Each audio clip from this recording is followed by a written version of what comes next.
실제 현장에서 활용이 저조하다고 지적했습니다. 오늘은 대체로 흐린 가운데 곳곳에서 소나기가 내리겠습니다. 지금까지 아나운서 박노원이었습니다. KBS 제1라디오 4시 경제 뉴스를 마칩니다. KBS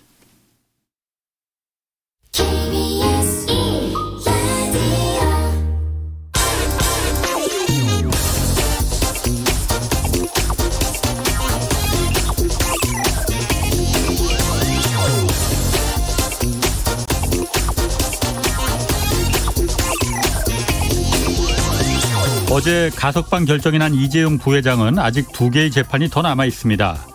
프로포폴 불법 투약 혐의 그리고 삼성그룹 지배권 부당 승계 혐의입니다. 특히 부당 승계 혐의는 삼성그룹 전체를 지배하기 위해서 삼성물산과 제일모직을 합병시키는 과정에서 국민연금이 이용됐습니다. 이재용 씨 개인의 목적과 이익을 위해서 국민 모두에게 손해를 끼친 사건입니다.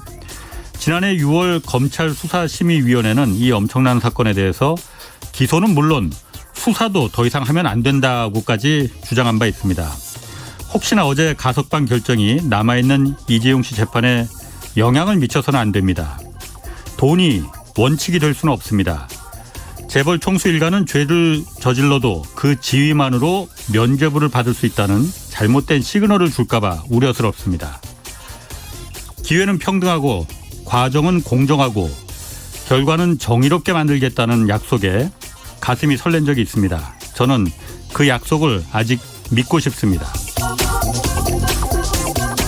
네, 경제와 정의를 다잡는 홍반장, 저는 KBS 기자 홍사원입니다. 경제쇼 유튜브뿐 아니라 콩 앱으로도 보실 수 있습니다. 콩 앱 하단에 있는 캠코더 마크 누르시면 됩니다. 자, 홍사원의 경제쇼 출발하겠습니다.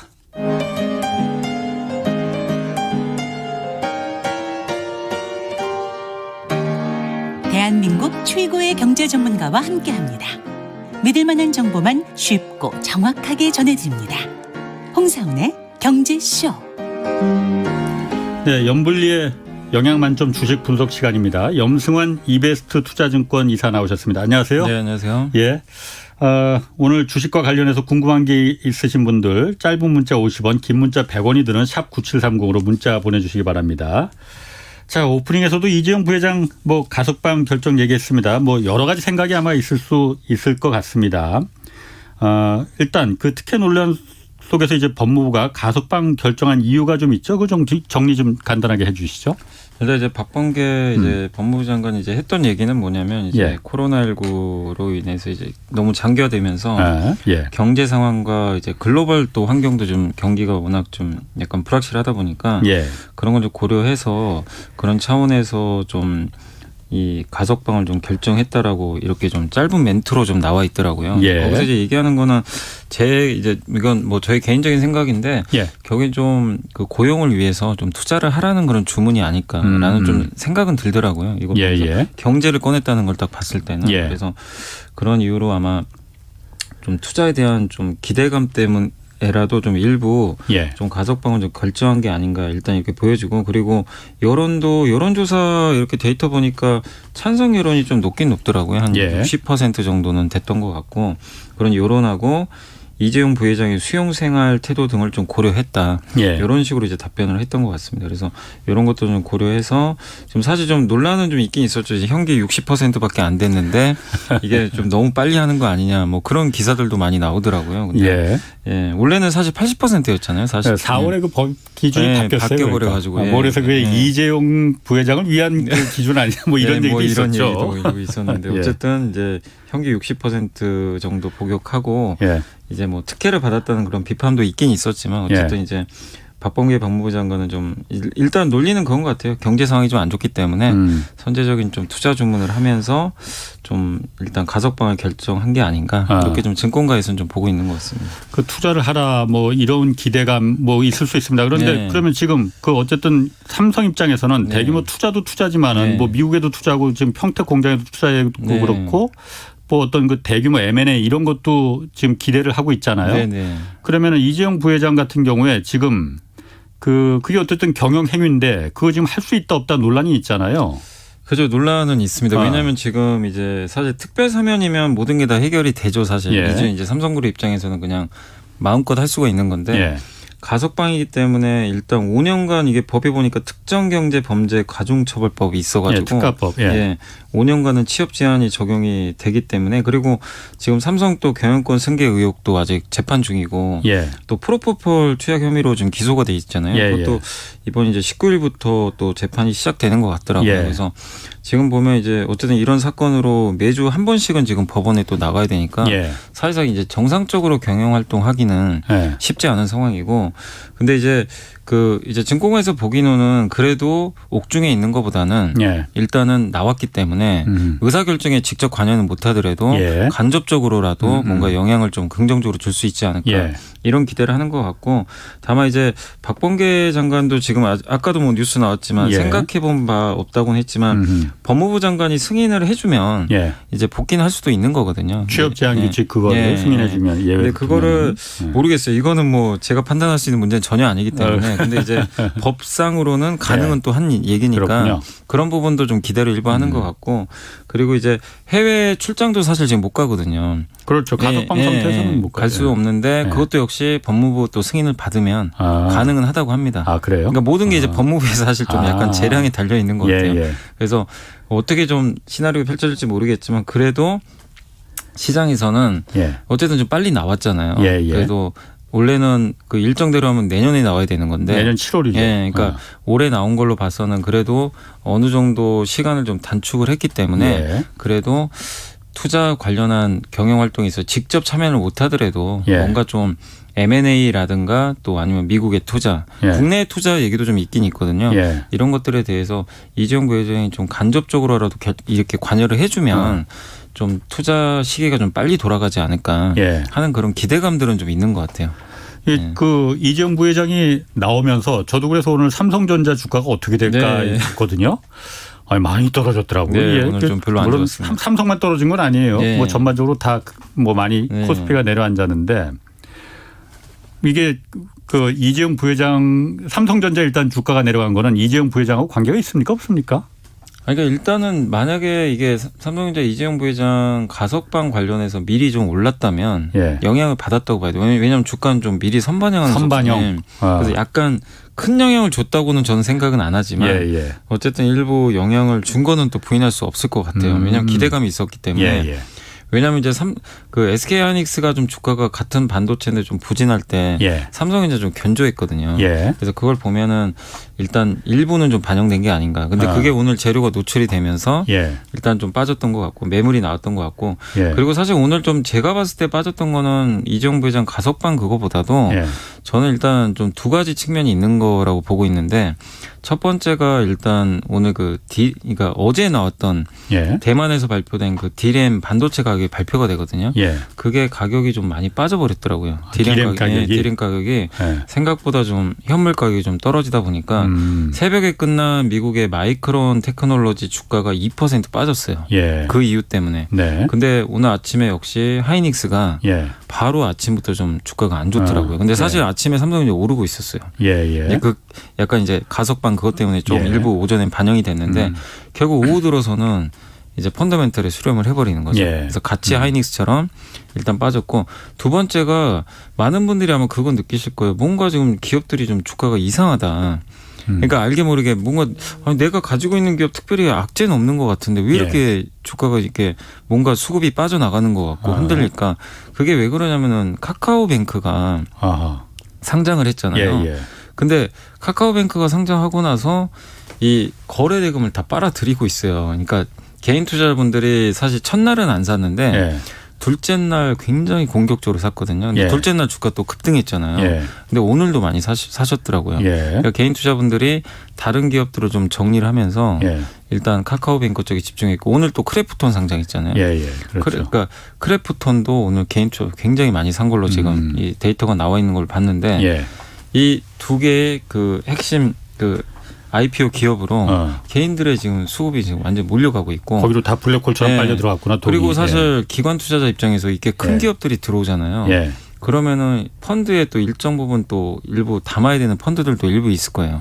그러면은 멀쩡한 기업을 팔아버리고 크래프톤이나 카뱅을 그냥 얘네가 좋고 나쁘고를 떠나서 담는 거죠. 큰 기업이 일단 들어왔기 때문에. 그러니까 예를 들면 아직 뭐 그거를 이제 펀드마다 다르겠지만 코스피 200에 들어왔잖아요. 예. 그걸 추정하는 펀드라고 쳐볼게요. 예. 그러면은 다른 걸 줄여서라도 얘네 둘이 들어왔기 때문에 신규로 편입을 해야 되는데 네. 그러면은 그 편입하는 대신에 일정한 자금을 다른 쪽은 빼야 되거든요. 예, 예. 그럼 그 기업들이 일부 또 피해를 볼 수가 있어요.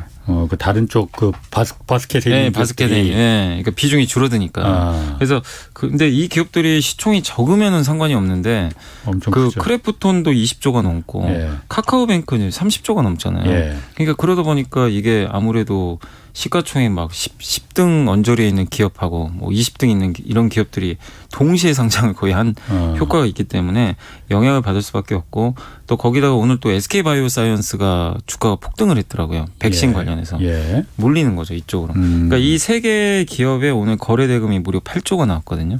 세 개만 해가지고. 그러니까 예. 쏠림 현상이 되게 심했던 것 같아요. 그러니까 그러다 보니까 상대적으로 다른 기업들은 예. 관심도가 떨어지고 예. 분산되는 효과가 생기면서 오히려 이제 매도가 나와버리는. 그리고 들고 있던 분들 입장에서도 이거 아닌 것 같다 해서 매도하고 이쪽으로 또 들어가는 수요가 더 있다 보니까 예. 그러니까 한마디로 이게 너무 특정 업종 몇 개가 쏠리면 예. 다른 기업들이 주가가 오히려 못 가거나 좀 피해를 받는 현상이 나오는데 과거에 항상 있었던 일 중에 많은 분들이 기억하시면 삼성전자가 막 폭등할 때는 예. 시장 분위기가 되게 안 좋아요.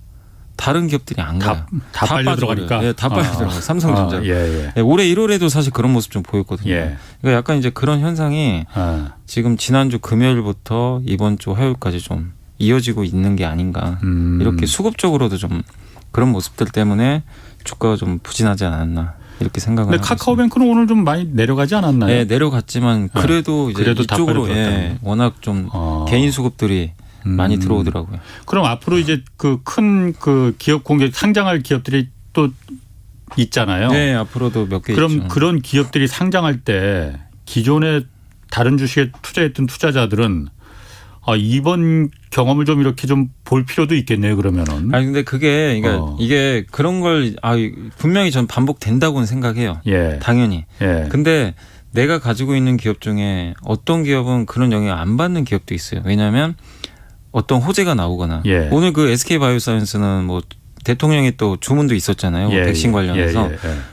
오늘 엄청나게 폭등한 것처럼 내가 가지고 있는 기업이 그 당시에 정말 좋은 호재가 있으면 무시하고 그냥 가버리거든요. 근데 그게 아니라 별 내용이 없다. 예. 그냥 지지부진하다. 그러면은 주가가 당연히 단기적으로 영향을 받아요. 근데 이거는 선택의 문제예요. 내가 그게 싫으면 뭐 예를 들면 올해 연말에 LG에너지 솔루션이 상장할 수 있어요. 시총 뭐 100조 얘기 나오니까. 근데 그런 기업이 상장하면 굉장히 또 수급적으로 막 흔들릴 거 아니에요. 그랬을 때 당연히 기업들이 일부 영향 받을 수 있거든요. 그래서 내가 가지고 있는 거 일부 영향 받을 것 같다고 생각하시면 줄이는 것도 방법이지만 사실 그게 정확히 어느 정도 빠지고 어느 타이밍에 빠지고 진짜 영향을 이 기업이 받을지 안 받을지는 타이밍의 문제라서 누구도 쉽사리 예측을 못 하거든요. 그래서 저는 그냥 장기 투자하신 분들은 그냥 무시하시고 그냥 오히려 그것 때문에 빠지면 저는 더 사면 좋다고 생각하거든요. 오히려 그 기업의 문제는 아니잖아요. 그것 때문에 빠진다면. 근데 그래서 오히려 더 투자할 수 있는 기회라고 생각하는데 그 자체가 좀 싫으신 분들은 뭐 어쩔 수 없죠. 뭐 이 IPO가 다가왔을 때는 좀 일부 줄였다가 흔들릴 때 다시 사시든지 그건 좀 선택의 문제인 것 같아요. 그러니까 같은 IPO를 하더라도 그 기업이 고래냐 아니면 그 조그만 요즘 유행할 말처럼 뭐 멸치냐 이런 거에 따라서 고래가 상장할 때는 괜히 새우등 터지지 않게 잠깐 빠지는 것도 좀 방법일 수 있겠네요. 근데 앞으로 이런 것들은 이제 큰 고래들이 몇 개 또 대기하고 있으니까 그렇죠. 흔들릴 가능성은 있다는 거는 조금 염두에 두실 필요는 있는 것 같아요. 그렇군요. 5374님이 여미사님 목소리만 들어도 마음이 좀 진정되는데 화장품 업종 한 말씀 좀 해주세요 하고 하셨거든요. 그 화장품 회사들이 일단 안 좋은 게요. 뭐 여러 가지 이유는 사실 있어요. 일단 당연히 첫 번째는 델타 변이 바이러스 때문에 사람들 외출이 줄어드니까 영향을 좀 받을 수밖에 없고 그리고 상반기에 주가가 좀 많이 올랐었어요. 이제 하반기에는 우리 마스크도 좀 벗을 수 있지 않을까 백신 접종하면. 근데 그게 지금 무산됐잖아요. 거기에 대한 이제 실망 매물도 좀 나와서 그래서 변이 바이러스 영향이 일단 좀 제일 컸던 것 같고 두 번째가 대장주가 LG생활건강인데 이 기업이 2분기 실적이 물론 작년보다는 좋게 나왔는데 시장이 기대한 걸 못 미쳐가지고 충족을 못해가 주가가 그냥 급락을 했어요. 그래서 연일 빠지고 있는데 대장 그 형님이 빠져버리니까 다른 그 이제 그 중소형 이게 화장품 회사까지 이제 분위기가 냉각되는 거예요. 마치 삼성전자가 안 좋으면 예. 그 밑에 있는 기업들이 안 좋은 것처럼 그래서 이제 이런 부분들이 좀 작용했는데 화장품 회사들도 저는 다 나쁘게 보실 필요는 없다고 생각을 해요. 무슨 얘기냐면은 각각마다 다 달라요. 데이터들이. 그러니까 예를 들면 또 이런 얘기도 있더라고요. 그러니까 그 중국에서 고가 브랜드 이거 규제하는 거 아니냐. 왜냐면은 아직 이거는 이제 루머인데 예. 중국이 하도 이제 빈부격차 때문에 예. 걸고 넘어지니까 예. 고가 화장품도 이거 조금 판매 줄이라고 하면 어떡하나 이런 쪽 우려도 일부 있는 것 같더라고요. 루머로 예. 도는데 예. 근데 사실 그럴 가능성은 높지 않지만 예. 근데 만약에 그게 현실화됐을 때는 중저가를 많이 만드는 회사는 오히려 또 반사익을 얻어요. 예. 예를 들면 이제 화장품 OEM 만드는 회사 예. 대신 만들어주는. 예. 그러니까 약간 처한 상황에 따라 다 다르고 또 일부 제가 뭐 기업 내용은 좀 얘기를 해도 뭐 될 것 같은데 예. 요즘에 나와서 이제 실적 발표했던 기업 중에 또 애경산업이라는 기업이 있어요. 애경산업이 사실 이제 뭐 치약 같은 거 만드는 회사잖아요, 사실은. 예. 근데 화장품도 만들거든요. 근데 그게 이제 이 회사 주력 제품이 홈쇼핑에서 옛날에 대박이 나가지고 예. 주가가 엄청 올라갔다가 지금은 아마 반의 반토막이 났을 거예요. 잘 안 예. 팔렸어요. 예. 근데 이 기업은 지난 몇 년간 아무도 관심이 없었는데 이번 2분기 실적은 또 잘 나왔어요. 기대보다. 예. 그러니까 LG생활건강은 기대보다 안 좋게 예. 나오고 애경산업 같은 건 기대보다 잘 나와요. 그러니까 각각에 다 다르다는 거예요. 그러니까 화장품이라고 해서 전체적으로 형님이 안 좋으니까 앞으로 다 안 좋겠다 이거보다도 예. 각각 다 스타일이 다르고 이렇게 턴어라운드 기업도 있고 중저가 쪽에서 수혜받는 기업도 오히려 있을 수도 있고 예. 그게 다 다르니까 너무 화장품 뭘 갖고 계신지 제가 모르겠지만 가지고 계신 기업이 어느 포지션인지 한번 체크를 하셔가지고 그렇군요. 애경산업처럼 턴어라운드 하면 예. 나쁘게 보실 필요는 저는 전혀 없다. 그리고 마지막으로 어차피 변이 바이러스 잡히면 예. 화장품은 전체적으로 또 좋아지거든요. 그래서 큰 그림에서는 너무 염려는 안 하셔도 그 여행주나 항공주는 요즘 그래서 어때요? 델타 변이 한때 좋아지려고 했었는데 급락은 안 하더라고요. 크게는. 그러니까 한번 빠졌어요. 예. 그러니까 오르다가 한번 쭉 빠졌는데 더 이상은 안 빠져요. 확산이 돼도. 왜냐하면 사람들 심리적으로 뭐 언젠간 여행 가겠지. 그래서 그렇군요. 빠지진 않는데 오르지는 않고 있어요. 그렇군요. 5905님이 SK 이노베이션이 여기 물적 분할하잖아요. 네네. 물적 분할 시 주주에게 10대 1로 배터리 주식 주는 거 가능성 있나요? 투자 손실이 커서 그러는데 이런 얘기가 뭐 좀 도나 보죠? 그게 그러니까 거기 그 정관에 그러니까 예. 기업마다 정관이 있잖아요. 예. 거기에 이제 그걸 놓더라고요. 보니까 그 전에 이제 현금 원래 배당이 주로 이제 배당이라는 게 이제 주로 현금 배당이거든요. 근데 그러니까 물적 분할은 그냥 그 대기업 그 원래 있던 회사가 다 그 권한을 갖고 있는 거잖아요. 갔는데 이제 배당을 할 때 예. 이제 예를 들면 이제 SK 배터리가 물적 분할할 수 있잖아요. 예. 그 회사 거기에 표현은 안 돼 있지만 줄 수도 있는 식으로 이제 정관 변경이 된 것 같더라고요. 주식을 나눠줄 수도 있다. 근데 그거는 SK 이노베이션이 하기 나름이죠. 어떻게 이사회에서 결정을 할 문제인데 줄 수도 있어요. 그러니까 아까 말씀하신 대로 뭐 이렇게 줄 수도 있고 그냥 안 줄 수도 있습니다. 근데 그거는 분명히 할 수 있는 가능성은 열어놨기 때문에 근데 진짜로 그렇게 해주면 주주 배려 차원에서는 당연히 좀 좋을 수는 있죠. 당연히. 그렇군요. 3968님 요거 하나 좀 마저 할게요. 항공주는 언제 좀 나아질까요? 그 아까 좀 잠깐 얘기하셨지만 지금 좀 많이 급락은 안 했더라도 그렇게 많이 떨어지진 않았다고 했는데 지금 추매해도 좋을까요? 하고 물어보셨거든요. 저는 항공주는 이거 누가 봐도 내년에 무조건 좋아지거든요. 이거 저는 그렇게 생각은 해요. 왜냐하면은 이게 어차피 이제 백신 접종은 올해 안에는 많이 이루어질 것 같아요. 그리고 이 상황에서도 지금 괌하고 사이판은 항공로가 열렸어요.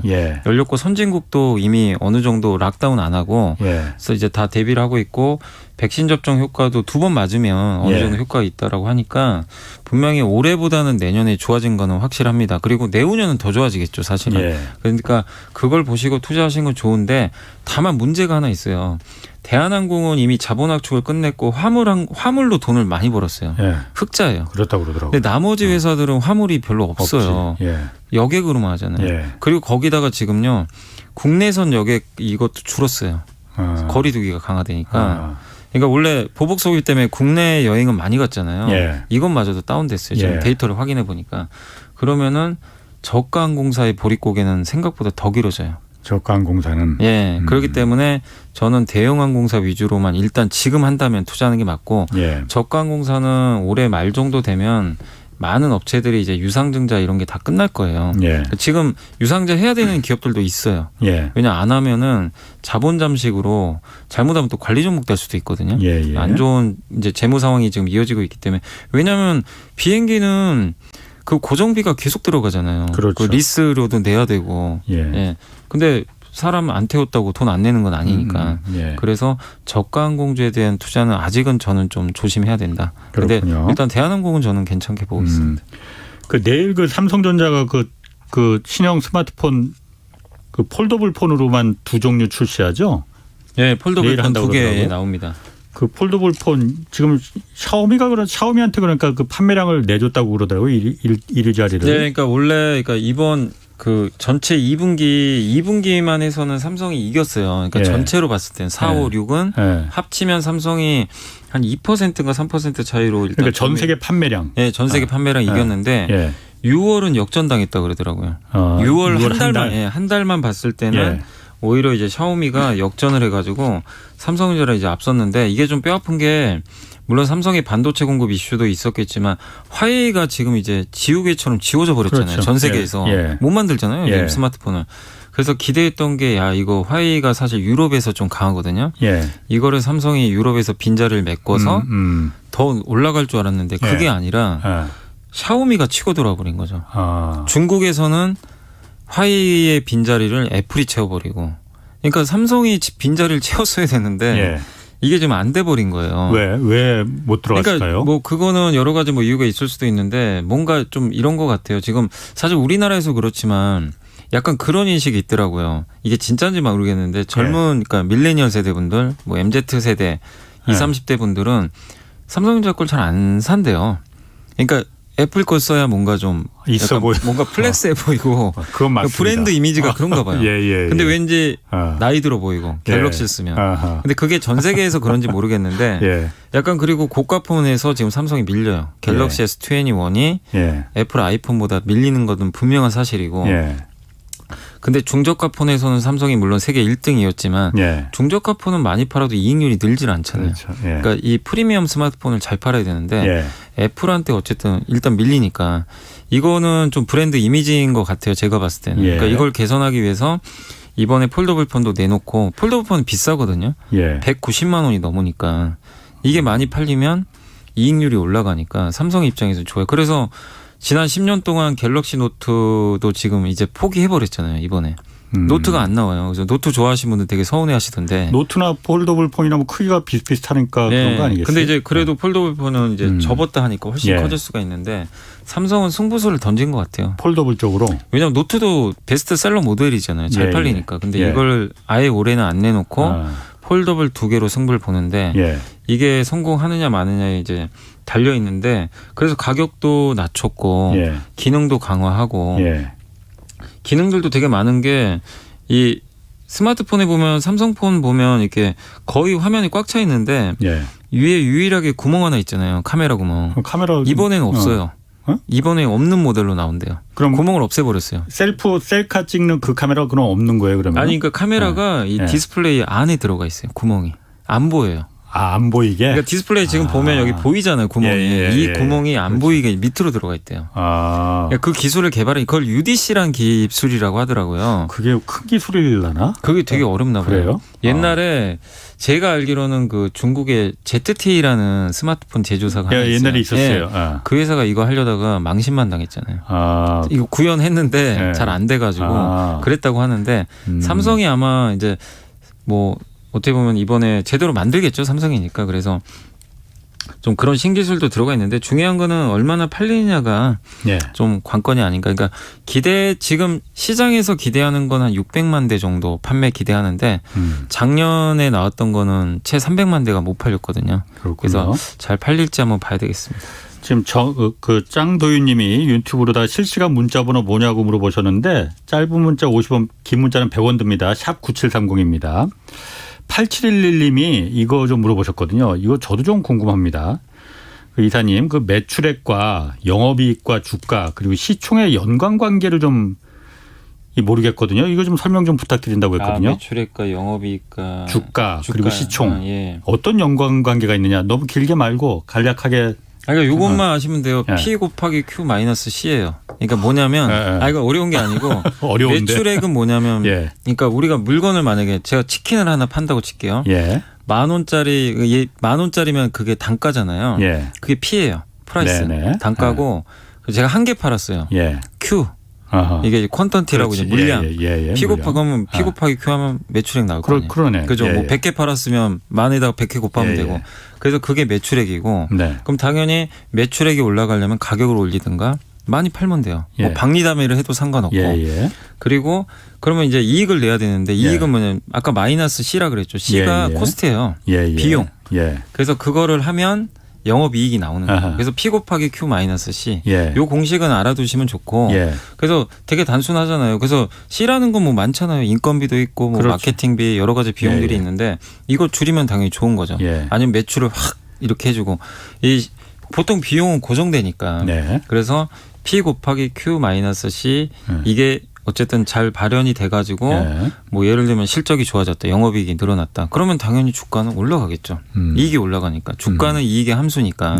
그러면은 주가 올라가고 주가라는 거는 당연히 시총과 연결이 돼 있잖아요. 주가에다가 주식수를 곱하면 시가총액이니까. 그러니까 시가총액 그냥 따라다니는 거예요. 주가. 그래서 당연히 요 공식대로 이익이 늘어나면 되는데 여기서 제일 중요한 거는 어쨌든 영업이익도 중요한데 이 영업이익이 증가하려면 고정돼 있다고 가정하면 이 비용이 P 곱하기 Q가 무조건 올라가야 될 거 아니에요. 그러니까 판매량이 늘든가 단가를 올리든가 이렇게 생각하시면 돼요. 요새 음식료 회사들 주가가 한참 좋았던 게 판매량은 비슷비슷해요. 우리나라 인구가 정체돼 있잖아요. 근데 갑자기 오뚜기가 라면 가격을 올리고 농심이 올려요. 그러면 딱 그 머릿속에 떠올리세요. P가 올라갔구나. 매출액이 올라가겠구나. 근데 라면 만드는데 비용은 비슷하겠지? 그렇죠. 그럼 이익이 올라갈 거 아니에요. 자연스럽게. 이거 이런 식으로 한번 어느 업종이든 한번 생각을 해보세요. 그런데 단가가 올라가면은 Q가 좀 줄어들 수도 있을 거 아니에요. 근데 라면은 제가 봤을 때 안 줄 것 같습니다. 왜냐하면 이게 뭐 다른 대체제가 없잖아요. 라면에. 알겠습니다. 그 하승혜님이 이거 물어보셨어요. 여미사님 주류 쪽 어떻게 보시나요? 여름철 이게 주류 쪽이 여름철 원래 수혜주인가 보죠? 이게 진짜 주류 회사 입장에서는 진짜 사실 좀 표현이 그렇지만 망한 거죠. 왜냐하면은 너무 좀 뭐 주류 회사 입장에서 안타까울 수밖에 없는 게 지금 성수기잖아요. 거기다 올림픽까지 있고 엄청난 극성수기인데 이거 다 놓쳐버렸잖아요. 왜냐하면 사람들이 밖에 나가서 뭐 올림픽 보면서 맥주도 마시고 소주도 마셔야 되는데 거리두기를 해버리니까 집에서 마셔야 되는데 집에서 마시면 왜 이제 맥주 회사들이 좀 안 좋냐면 보통 우리나라의 뭐 하이트진로나 롯데칠성 같은 이런 회사들은 이 사업장 매출이 좀 높다고 하더라고요. 집에서 먹는 수요보다. 근데 요즘에 그리고 집에서 드실 때 이 편의점을 가면 10,000원에 4개 이렇게 살 수가 있는데 수제 맥주를 또 많이들 사세요. 그게 훨씬 맛있어요. 뭐 무슨 표 맥주 막 이래가지고 그러니까 이제 집에서 먹는 수요가 더 늘어났잖아요. 밖에서 먹을 수가 없어요. 그러니까 이 주류 회사 입장에서 이게 너무나 안타까울 수밖에 없는 상황인데 결국 방법은 하나밖에 없어요. 지금 델타 변이가 완화돼서 정부에서 사회적 거리두기를 완화해야 돼요. 원래 하려고 했었잖아요, 저번에. 그렇죠. 그러면 주류 회사는 자연히 올라갑니다. 근데 지금은 그럴 수가 없는 거죠. 그러니까 한마디로 이건 아까 이제 갑자기 이제 PQ 얘기가 나왔으니까 Q가 줄어들어 버린 거죠. 그러네. 그러니까 결국엔 P는 움직일 수가 없잖아요. 그러니까 매출액이 올라가려면 Q가 올라갈 수 있는 환경. 수량이, 판매량이. 그러면 그거는 사회적 거리두기 완화밖에는 지금 딱히 방법이 없는 거죠. 그렇죠. 그렇게 하니까 이해가 쏙쏙 들어오네. 1544님하고 0419님하고 8385님 여러분들이 좀 물어보셨어요. 어제 저희가 원자력 발전 좀 얘기를 주제로 했었거든요. 장기적으로 봤을 때 그 두산중공업이 지금 소형 원자로 지금 미국하고 같이 손잡는다고 하고 그러잖아요. 여기 좀 어떻게 보시는지라고 물어보시는 분들이 많네요. 이게 이제 미국에서 한 기업이 제가 이름까지 이제 또 지금은 기억이 안 나는데 한 기업이 이걸 하고 있는데 이제 두산중공업도 뭐 그런 사업에 참여하는 걸로 알고 있어요. 근데 문제는 이게 상용화가 2020년 후반이에요. 그러니까 2020년대, 그러니까 2028년인가 9년 너무 멀리 떨어져 있어요. 그러니까 지금 당장 되면 좋은데, 근데 주가가 두산중공업이 10,000원에서 30,000원까지 한 2달 만에 한 3배 올라버렸거든요. 3배 오르는 과정에서 이 소형 모듈 원전 이게 부상이 되면서 갔어요. 또 물론 이제 한미 원전 공동 수출도 있었고 모멘텀이 이제 같이 붙어서 갔는데 당장 지금 될 것처럼 주가가 갔는데 현실은 냉혹한 거죠. 쉽지가 않아요. 지금 그거 구현하기가 굉장히 어렵다고 합니다. 그래서 적어도 5년 안에는 당장 상용하기가 쉽지가 않거든요. 주가는 너무 빨리 반영을 해버린 거죠. 그러니까 지금 이제 우리 흔히 현자 타임이라고 그러잖아요. 현실을 이제 자각한 거죠. 주가가. 그래서 3만 원에서 지금 2만 1,000원까지 내려왔거든요. 근데 저는 뭐 여기서 더 내려간다 그렇게 보지는 않는데 원자력 발전과 관련한 주가가 가려면요 다시 새로운 모멘텀이 생겨야 돼요. 그래서 이거는 소형 모듈 원전은 시간이 걸리니까 그거보다는 이거를 기대하시는 수밖에 없어요. 체코에서 원전 지금 프로젝트를 하고 있는데 거기에 한국과 미국과 중국이었나 아마 이 나라들이 지금 참여를 한 걸로 알고 있어요. 근데 거기서 한국 이제 뭐 이쪽에서 수주를 따내면 굉장한 또 모멘텀이 한번 될 수 있거든요. 그러니까 체코도 그렇고 폴란드도 그렇고 뭐 사우디 몇몇 나라들이 지금 원전 발주 준비를 하고 있더라고요. 거기서 수주가 가시화되면 그때 다시 한번 주가는 레벨업 할 수 있다. 저는 그렇게 보고 있습니다. 아까 카카오뱅크 잠깐 얘기했었는데 카카오뱅크가 어쨌든 그 상장이 될 때 이제 이게 너무 고평가된 거 아니냐. 그래서 논란이 많았잖아요. 네네네. 그런데 일단 막 상한가 뭐 이렇게 계속 나오고 그래서 일단 성공했다고 봐야 되는 거죠. 카카오뱅크 상장은. 성공한 거죠. 매우 성공한 거죠. 모두의 기대를 다 완전히 깨버렸죠. 저도 사실은 플랫폼으로는 좀 보고 있어서 공모가 이상은 당연히 갈 줄 알았는데 이렇게 뭐 7만 원, 8만 원까지 갈 거라고는 전혀 상상도 못했거든요. 그래서 굉장히 흥행도 성공했고 주가도 성공했는데 물론 오늘은 이제 갖고 계신 분들은 좀 김이 샜을 수도 있죠. 오늘은 급락을 했으니까 오늘 주가가 9% 빠졌으니까 그렇지만 지금도 여전히 시가총액이 오늘 기준으로 33.9조거든요. 33.9조. 9조면 KB금융이 21조거든요. 금융지주가. 그리고 신한지주가 19조인가 20조 정도 돼요. 야, 신한금융이나 KB의 2배, 한 1.5배 정도 1.5배 정도 되는 거죠. 그게 거의 그러니까 한마디로 보면 거의 하나금융지주랑 KB 두 개 합친 거예요. 두 개 합치면 33조 되거든요. 거의 그 정도 이제 급으로 지금 올라선 거죠. 어떻게 보면. 고평가된 게 맞는 것 같은데. 아니 이거는 누구도 부인하기 힘든 게 고평가는 맞죠. 고밸류는 맞죠. 이제 그러니까 누구도 이건 부인은 안 할 거예요. 왜냐하면 은행의 10배 가치를 받거든요.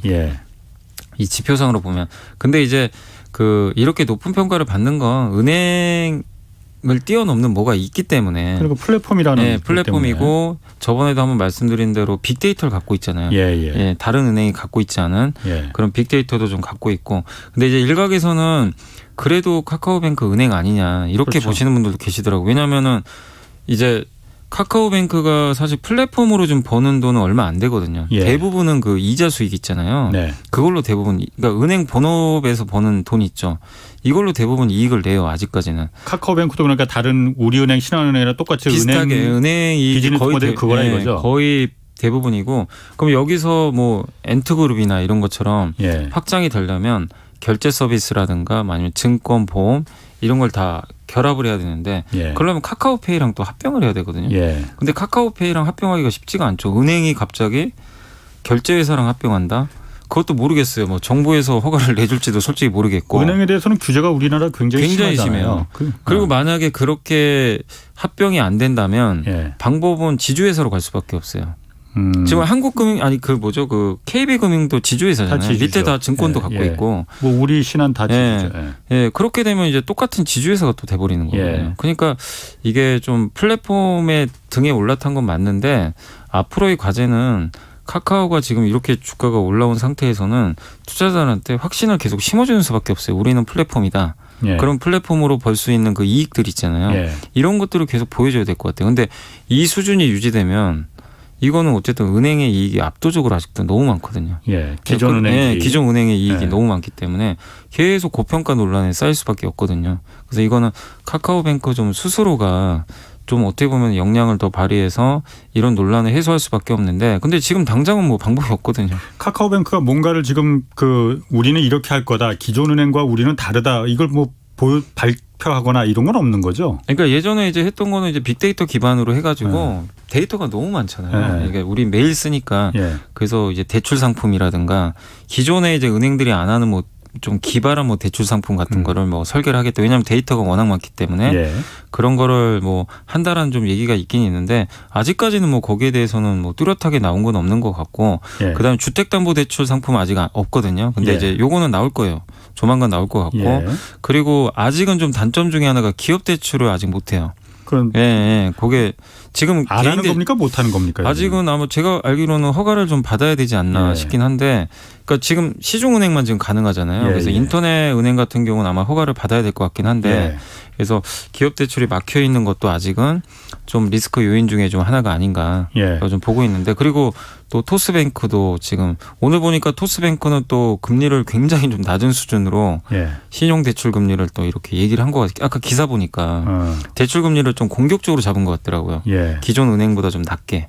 이렇게 하면 또 토스랑 카카오뱅크 간의 또 경쟁이거든요. 그렇겠죠. 이 부분도 사실 카카오뱅크 주가에는 좀 부담될 수밖에 없어요. 그럼 지금 염 이사님 말씀하시는 거 들어보면은 카카오뱅크가 지금 고밸류에이션 상태인데 이게 계속 장밋빛 길을 잔디밭길을 걸을 것 같지는 않다 이렇게 들리네요 저한테는. 아니 저도 좀 냉정하게 좀 봐야 된다고 생각해요. 그러니까 카카오뱅크가 공모가나 뭐 저는 시가총액 23조 여기 언저리면 당연히 이 구간에서는 크게 부담스러운 자리는 아니거든요. 근데 한번 오버슈팅이 나와버렸잖아요. 이 상황에서 많은 분들이 흥분한단 말이에요. 그러면은 모든 분들이 낙관론으로 바뀌어요. 특히 최근에 사셨던 분들은 무슨 소리냐. 카카오뱅크가 지금 쿠팡이 시총 100조까지 간 마당에 카카오뱅크가 못 가겠네. 이런 식으로 또 생각하시는 분도 분명히 계실 것 같은데 저는 그래도 어쨌든 좀 냉정하게 볼 건 봐야 되는 것 같아요. 어쨌든 은행이고 다만 이런 건 있겠죠. 카카오뱅크가 지금 MZ세대한테는 많이들 쓰이는데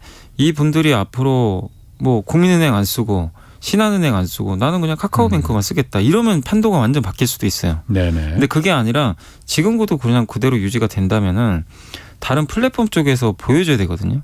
근데 그거는 저도 지금 알 수가 없어요. 그렇군요. 1, 2년은 지켜봐야 되니까. 2016님이 이거 꼭 좀 답변 좀 부탁한다고 했는데 카카오뱅크한테 기존 은행들이 밀리면은 은행주는 힘이 없어지는 거 아닌가요?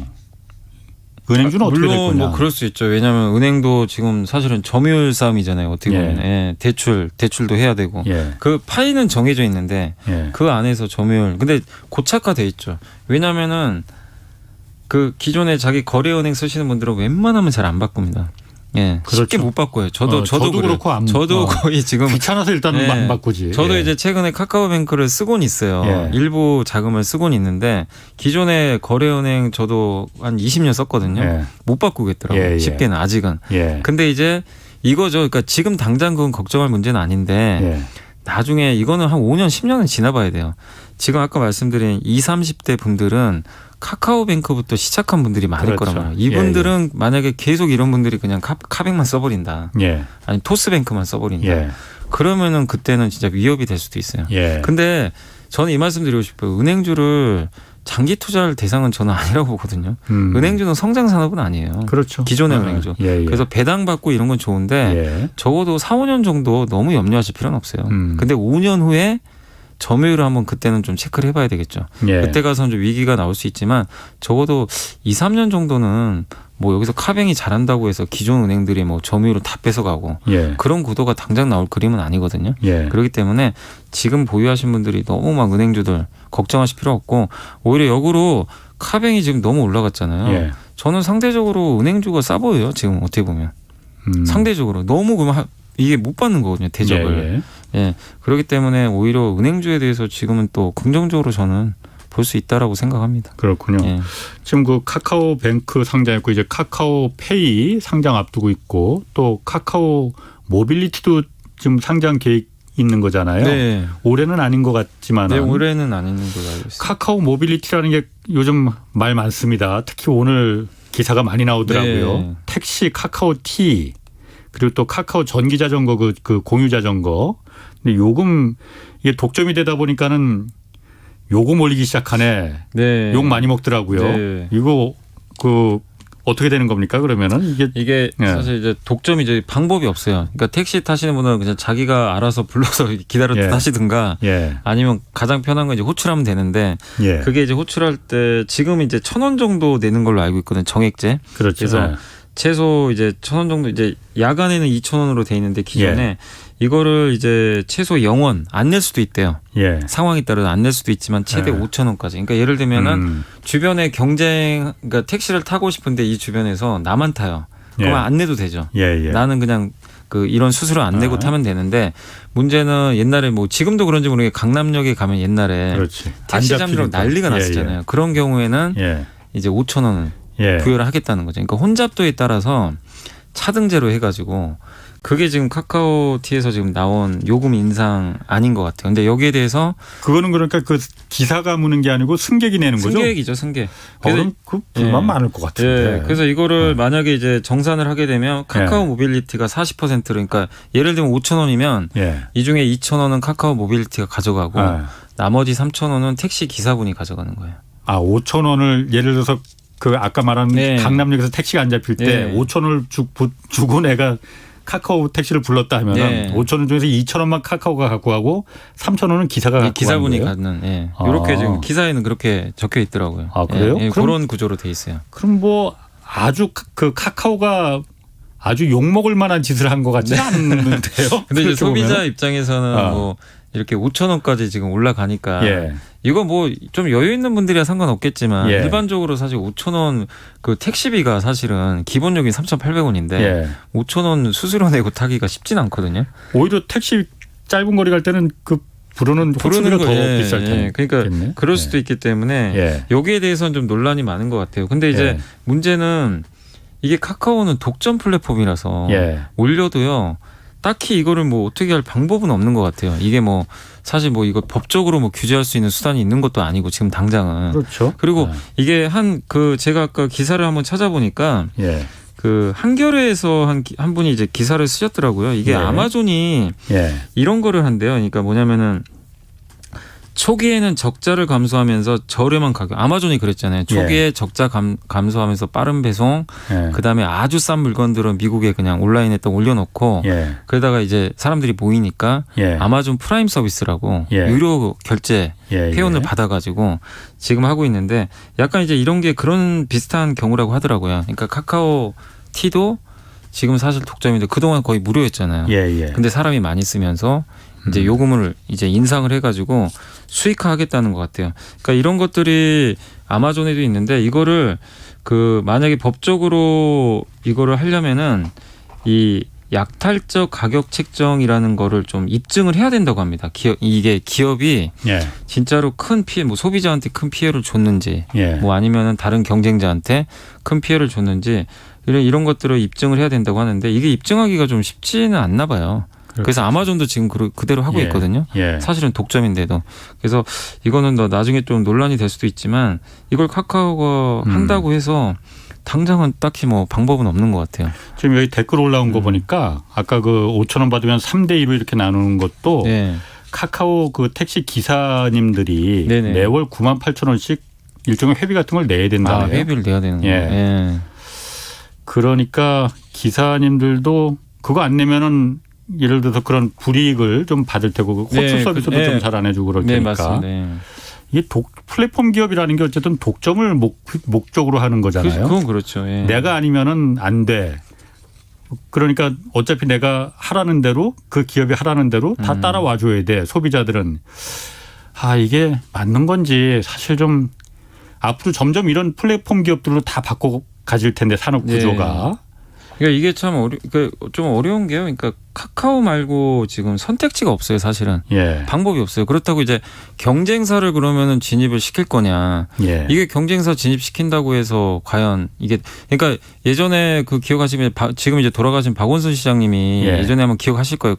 결제 수수료가 좀 비싸니까 예. 소상공인 분들을 위해서 제로페이. 제로페이를 했는데 사실상 그거 안 쓰신 분도 되게 많으시잖아요. 예. 취지는 너무 좋은데 예. 기존에 쓰던 거에 다 익숙해가지고 그렇죠. 쓸 수밖에 없는 상황이니까 예. 이걸 알면서도 마땅한 지금 솔직히 좀 대안이 없기 때문에 예. 아마 가격을 올려도 지금 딱히 방법은 지금 찾기는 좀 어려운 것 같아요. 예. 그 4728님이 공모주의 세금은 어떻게 책정된 건지 이렇게 물어보셨거든요. 공모주의 세금 이거는 잘 모르시는 것 같으니까 패스하시고. 공모주 세금 잘 모르겠습니다. 9553님하고 8853님 그리고 8078님 여러분들이 여미사님 그 삼성중공업 여기 그 말씀 좀 그 해주세요라고 물어보셨네요. 아 이게 삼성중공업이 제가 이제 아침에 좀 보고서를 보고 온 게 있긴 한데 일단 좀 말씀을 리포트가 뭐 나왔나 보죠? 네 오늘 한번 그 메리츠증권 홈페이지 한번 들어가 보세요. 거기 한 애널리스트 분이 오늘 그 삼성중공업이 이제 변경 상장을 했어요. 그러니까 감자를 했어요. 그래서 거래가 좀 정지된 후에 오늘 이제 재상장을 해가지고 이제 보고서를 적어줬는데 이제 감자와 관련해 가지고는 지금 시가총액이 한 4조 원 정도 되는 걸로 좀 나와 있더라고요. 그러니까 4조 원이면은 PBR 기준으로 그러니까 자기 자산 가치 대비해서 1.4배 정도 됩니다. 그러니까 결코 지금 주가가 일단 싼 건 아니다라고 좀 적어주셨습니다. 그래서 요새 삼성중공업도 뭐 많이들 아시겠지만 그 재무구조도 좀 안 좋은 데다가 얼마 전에 현대중공업 그 한국조선해양이 이 후판이죠. 이제 배를 만들 때 필요한 철강 그 가격이 너무 올라가가지고 엄청난 그 적자를 반영을 해버렸거든요. 그래서 삼성중공업도 실적이 지금 좋을 수는 없어요. 당연히 똑같이 안 좋은데. 근데 이 회사는 지금 돈도 없는 상황에서 적자까지 나버리면은 리스크가 클 수밖에 없고 그리고 4분기에 유상증자가 또 한번 예고가 돼 있어요. 요즘까지. 그래서 그게 끝나면 이제 다 끝나는 건데 어쨌든 이 애널리스트 얘기는 뭐냐면 지금 주가 오르긴 좀 현실적으로 쉽진 않다. 그러니까 급 나간다 이게 아니라 유상증자가 좀 마무리돼야 되고 지금 주가가 결코 싼 건 아니거든요. 밸류에이션으로 봤을 때도. 그래서 당분간 주가는 조금 지지부진하게 좀 움직일 수 있다. 다만 그래도 여기 나온 건 아닌데 저는 좀 그래도 삼성중공업을 지금 저도 올라간다고 생각하기는 좀 어려운 게 유증 이벤트가 아직은 남아있기 때문에 그게 끝나면 괜찮아질 것 같은데 너무 그래도 부정적으로 보실 필요 없는 게 본업에서는 잘하고 있는 것 같아요. 뭐냐 수준 잘해요. 수주 계속 늘어나고 그다음에 선박 수주 가격이 있죠. 신조선가라고 하는데 그게 계속 올라가요. 매주. 제가 매주 체크해보고 있거든요. 중고선가도 계속 올라가고. 그래서 전체적인 업황은 좋으니까 조금 인내심은 발휘하시면 저는 좋은 결과가 있다고 생각하는데 당분간은 조금 주가는 좀 횡보할 수 있다는 것만 염두에 두시면 좋겠습니다. 그렇군요. 오늘 그 게임사 크래프톤 상장 오늘 했잖아요. 지금 그거 관련해서 여러분들이 좀 물어봤어요. 뭐 2170님, 9673님, 9880님, 이성희님, 8077님 여러분들이 물어봤는데 오늘 일단 상장했을 때 여기는 카카오뱅크는 굉장히 크게 성공을 했는데 크래프톤은 어땠습니까?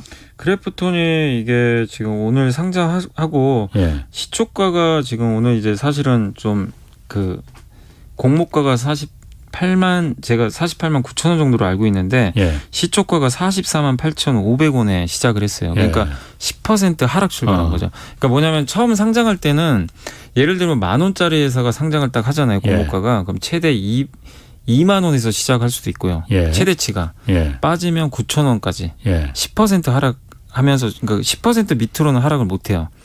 첫 출발을. 아예 못하게 됐어요. 규정이 그게 돼 있어요. 공모가의 90에서 200% 사이에서 첫 스타트를 끊는데 이 기업은 좀 약간 10% 하락 출발한 거죠. 처음에 90% 선에서 그랬다가 주가가 장중에 40만 원까지 급락했을 거예요. 시초가가 44만 8천 원인데 40만 원 근처까지 한번 갔다 왔어요. 폭락을 했었어요. 그랬다가 종가는 얼마에 끝났냐면 45만 4천 원. 그래서 오늘 시초가 대비해서는 1.23% 오르면서 그래도 아마 가지고 계신 분들은 좀 안도를 하셨을 것 같긴 한데 다만 공모주 청약하신 분들은 다 지금 손해입니다. 왜냐하면 지금 공모가보다 밑에 있거든요. 그렇기 때문에 한 7, 8% 손해는 보고 계실 것 같긴 한데 어쨌든 이번에 흥행에 참패했거든요.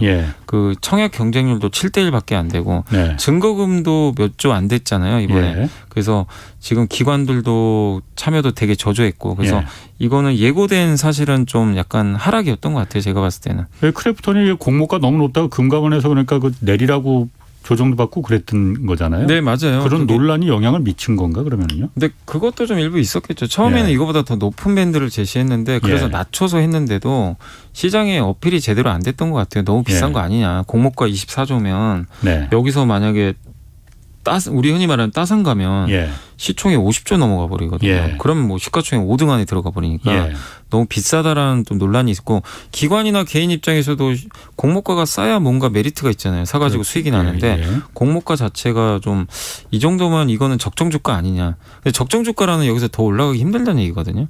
그러니까 이제 매력이 없는 거죠. 예. 공모가 자체가. 그래서 오늘 한 애널리스트분은 현대차증권의 한 애널리스트분은 예. 그래도 40만 원 밑에선 사볼만 하다. 보고서 나왔어요. 한번 40만 찾아보세요. 원 밑에서. 네. 근데 어쨌든 주가는 좀 당분간 변동성은 나올 것 같습니다. 네, 알겠습니다. 오늘 말씀 감사합니다. 지금까지 염승환 이베스트 투자증권 이사 함께했습니다. 고맙습니다. 네, 감사합니다. 네, 여기까지 하겠고요. 저는 내일 다시 찾아뵙겠습니다.